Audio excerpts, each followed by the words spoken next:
Hello বন্ধুরা, আজকে pomfret মাছ রান্না করব। বাইরে প্রচুর বৃষ্টি পড়ছে, ভিতরে সর্ষে বাটা দিয়ে পমফ্রেট মাছ রান্না করব।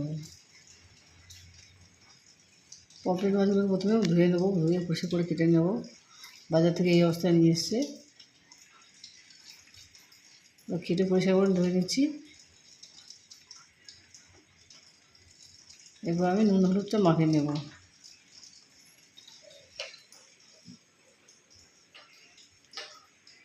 পমফ্রেট মাছে বেশি একটাই কাটা, খেতেও সুস্বাদু ভালো লাগে খেতে।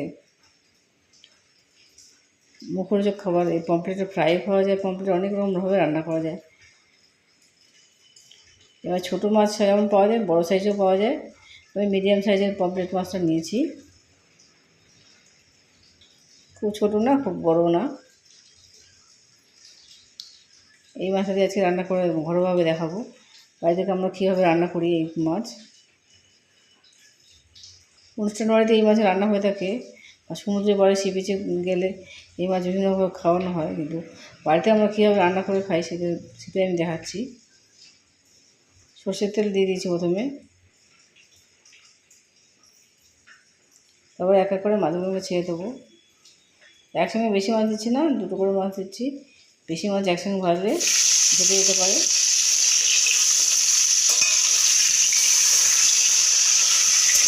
ঢেকে দেবো।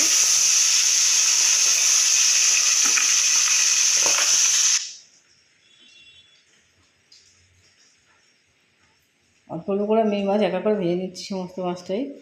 এখানে 500 মাছ আছে, ওটা মাছটাই আমি রান্না করে নেব।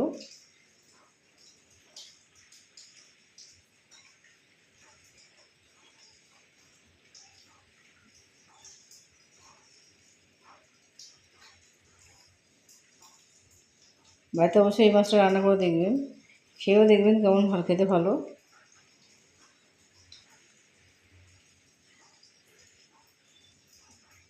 বিভিন্নভাবে মুখরোচকভাবে বানানো হয় এই মাছ। খেতে যেমন সুস্বাদু, খেতে জিভে জল নিয়ে এসে এরকম মাছ গরম ভাত দিয়েও খেতে ভালো লাগে।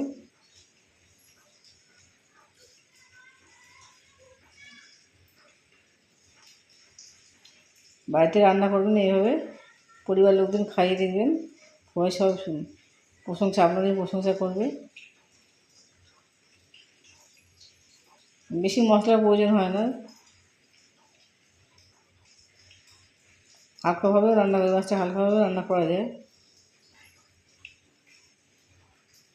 আমি সরিষার পোস্ত একসঙ্গে নেবো, দিয়ে আমি এর দিয়ে বাটা করে রান্না করব।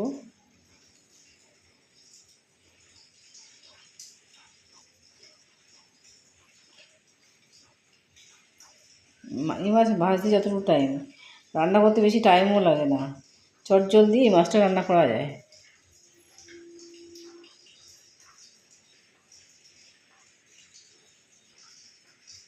অল্প সময়ে এই মাছ রান্না করা যায়, দেখে নিন।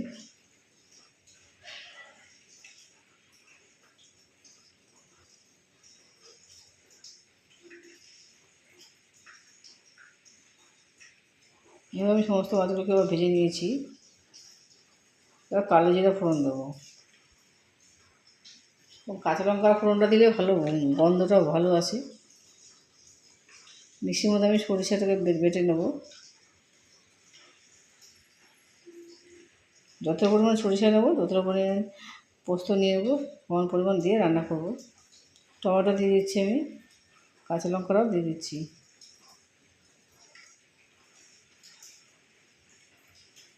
দুটো একসঙ্গে মশলা দিয়ে খেতে খুব ভালো লাগে। সরিষা পোস্ত দুটো একসঙ্গে মিশিয়ে পেস্ট করে যে কোনো জিনিস রান্না করে দেখবেন, খেতে খাওয়াটা খুবই ভালো লাগবে খেতে। অল্প করে জল দিয়ে দিলাম, সরিষাতে একটু জল বেশি লাগে, সরিষাটা ফুলে বেড়ে যাবে। সমান পরিমাণ নুনটা দিয়ে দিচ্ছি যাতে তিতো ভাবটা না হয়। এই লাল সরষেতে খুব তিতো ভাবটা আসে, নুনটা দিয়ে দিলে আর তিতো ভাবটা থাকে না। অল্প ছোটো থেকে একটা পেঁয়াজ নিয়েছি, পেঁয়াজটা অপশনাল, পেঁয়াজটা না দিতেও পারবেন, পেঁয়াজটা না দিলেও হবে, তবে পেঁয়াজটা দিলে একটু স্বাদটা একটু বেড়ে যায়। ছোটো একটা মিডিয়াম ছোটো সাইজের পেঁয়াজ কুচিয়ে নিয়েছি, একসঙ্গে ভাজবো। কাঁচা লঙ্কাটা ফোড়নের সঙ্গে একসঙ্গে ভাজবো।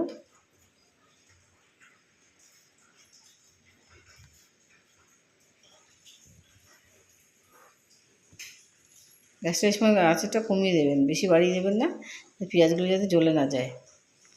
পরিমাণ মতো হলুদ বাটাটা দিয়ে দিচ্ছি আমি। হলুদ বাটা দিয়ে পেঁয়াজটা দিয়ে একসঙ্গে ভালোভাবে নেড়ে নিতে হবে।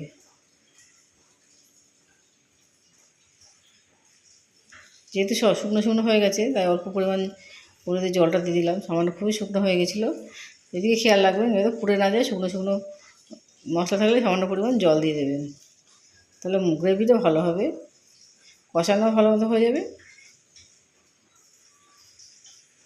এবার যে বাটার করেছিলাম, ব্যাটারটা করেছিলাম আমি, পোস্ত আর সরিষা বাটা, টমেটো ওরা আমি দিয়ে দিচ্ছি, দিয়ে অল্প অল্প করে দেবো, নাড়বো, আবার দিয়ে ভালোভাবে নাড়তে হবে।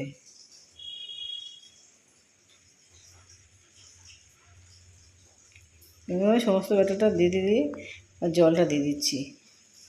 মশলা দেওয়া জলটা আছে সেটা ফেলবেন না, সেটাও দিয়ে দেবেন। ঝোলটা যে ফুটে উঠবে তার মধ্যে পরিমাণ মতো নুনটা দিয়ে দিলাম। যতক্ষণ না ঝোল ফুটে উঠবে তার আগে কিন্তু মাছ দেবেন না। যখন ঝোলটা টক করে ফুটবে, মনে করছে ফোটা শুরু হয়েছে, তখনই মাছটা দেওয়া শুরু করবেন। মাছটা দিয়ে ঝোলটাকে ফুটতে দিতে হবে, শুকোতে দিতে হবে। লাইক এবং সাবস্ক্রাইব করতে ভুলবেন না। কমেন্টে আমাকে জানাতে পারেন এরকম পমফ্রেট মাছ কী কী রান্না করেছেন বা বাড়িতে করেন, অবশ্যই আমাকে বলতে পারেন। মাখা মাখা হয়ে আসলে তবে আমি নামিয়ে দেবো। যেহেতু বর্ষার সিজন, সেহেতু আমি ধনেপাতা দিচ্ছি না। এই বর্ষার সময় কোনো পাতা জাতীয় জিনিস না দেওয়াই ভালো। শেষের দিকে আবার যদি কাঁচা লঙ্কা দিয়ে দিই এবং সামান্য একটু লেবু রস দিয়ে দিই, স্বাদটা দেখবেন অনেকটা বেড়ে যাবে। লেবু রসে যদি দিতে পারেন লাস্ট শেষে দিকে, খেতে খুব দারুণ লাগবে। এবার বাড়িতে অবশ্যই ট্রাই করে দেখবেন কত সুন্দর খেতে হয়েছে মাছগুলো। বাড়িতে এইভাবে রান্না করে দেখুন, পমফ্রেট মাছের ঝাল সর্ষে বাটা দিয়ে খুবই ভালো লাগে খেতে। একদম শুকিয়ে ফেলবেন না, আমার অল্প অল্প ঝোল রাখবেন। তো গরম ভাতের মধ্যে শুকনো শুকনো শুকনো হলে তো খেতে ভালো লাগে না, সামান্য পরিমাণ ঝোল ঝোল রাখবেন, খেতে ভালো লাগবে। তো রেডি হয়ে গেছে আমার পমফ্রেট মাছের ঝাল।